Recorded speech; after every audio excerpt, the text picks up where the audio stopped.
নমস্কার বন্ধুরা, তো আজকে সরস্বতী পুজো, সবাইকে অনেক অনেক শুভেচ্ছা। তো আজকে আমরা সকাল সকাল ঘুম থেকে উঠে মা সরস্বতীর অঞ্জলি নিয়ে আমরা চলে যাচ্ছি একটু রাজবাড়িতে।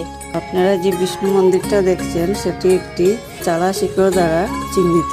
মন্দিরগুলো হাতে তৈরি এবং ইট দ্বারা তৈরি এবং পৃষ্ঠতল মাটি থেকে যথেষ্ট উঁচু। এই মন্দিরটি ভগবান বিষ্ণুকে উৎসর্গীকৃত। তো আপনারা যদি রাজবাড়িতে কিছু খাবার দাবার নিয়ে যেতে চান তাহলে এক সপ্তাহ আগের থেকে পারমিশন নিয়ে তারপর যেতে হবে। তো আমাদের আগের থেকে জানা ছিল না, এখানে পারমিশন এক সপ্তাহ আগে পারমিশন নিয়ে যেতে হয়। তো আমরা তো খাবার নিয়ে চলে গেছিলাম। তারপর আমরা একটু মনটা খারাপ হয়ে গেল। তারপর আমরা একটু দূরে চায় বাগানে গিয়ে আমরা ছোট্ট করে পিকনিকটা সেরে নিয়েছি। আজকের জন্য এতটুকুই। মা সরস্বতী সবাইকে যেন বিদ্যা বুদ্ধি দেন, এটাই কামনা করি।